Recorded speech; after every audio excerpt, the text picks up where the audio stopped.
Before we moved here, we did some research, and the internet had a warning for us. You'll get scammed, you'll be lonely, things won't work the way you're used to. And we had visited a few times, but visiting somewhere and actually living there are completely different things. You have got no idea until you are in it. So we packed everything into a couple of suitcases and came to find out. It's been 2 years now, so this is the honest version, the stuff that we were scared of that turned out to be nothing, and the things we genuinely didn't see coming. Because after we walked away from the business we had spent so many years building, we were looking for a different way to live, to start over. The biggest fear by far was loneliness, thousands of miles from everyone we knew. And that's the one fear that turned out most wrong. Life here just happens outside. People cook on the street, eat on the street, run their little shops right there on the pavement, ride motorbikes, so you are surrounded by actual faces instead of just anonymized cars. The fruit lady starts recognizing you. The guys at the counter remember your usual order, and there's also a large expat community here. We came braced to leave our whole world behind, and we ended up feeling less alone than we did back home. That one really got us. And most of the stuff we had braced for just didn't happen. We thought we would have to bring everything from home. Electronics, skincare, medicine. Turns out most of it can be easily obtained here. Roughly the same as back home, sometimes cheaper. And when we needed good quality supplements, we use iHerb. For anything else delivered to your door, we use Shopee. That's the local equivalent of Amazon. We also actually thought we might struggle to stay healthy, but it wasn't the case. There's such a wide variety of fruit and veggies here. They even sell many nutritious wild medicinal plants at the supermarket for everyday consumption. We enjoyed learning about those. And there's even organic stuff in most supermarkets, which is very affordable.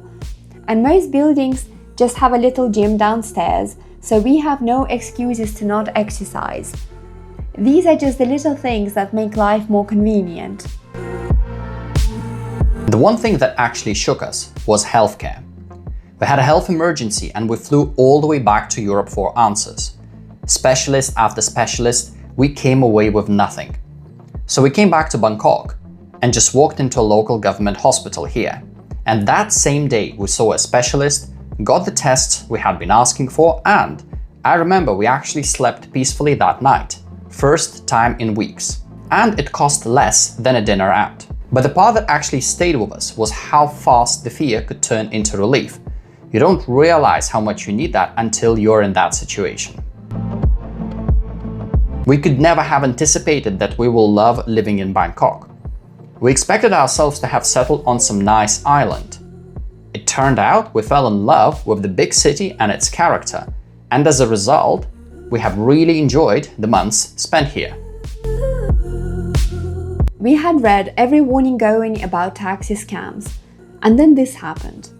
We left our phone in a Grab, and the account was on the phone, so even Grab couldn't tell which car it was in. We genuinely thought that's it, it's gone. Bank accounts, wallets, SIM, everything. And then we just tried calling it. And the driver, him and his wife, they had charged it, they picked up, and they drove it all the way back to us the next day. It was the first time I actually watched that kind of human decency I had only ever read about in yoga philosophy. Nobody made them do it. They could actually have made money on selling it. They didn't have to give it back to us, they just did. That's kind of the thing that really made us want to stay. Looking back, almost none of the real surprises were the things we had Googled before coming. They were the little things. Feeling less alone, feeling looked after, realizing that most of the fear we had carried over here was just fear. Thailand didn't fix anything for us. No place does that. But it gave us the room to start building the kind of life we had been looking for. Our last video was about why we'd walked away from the business that gave us our freedom. This one's really about what we've slowly figured out since. That freedom was never just about money or work, it's who is around you. Whether you feel safe, the pace of your days. That's the life we are trying to build. And to be honest, we're only just getting started.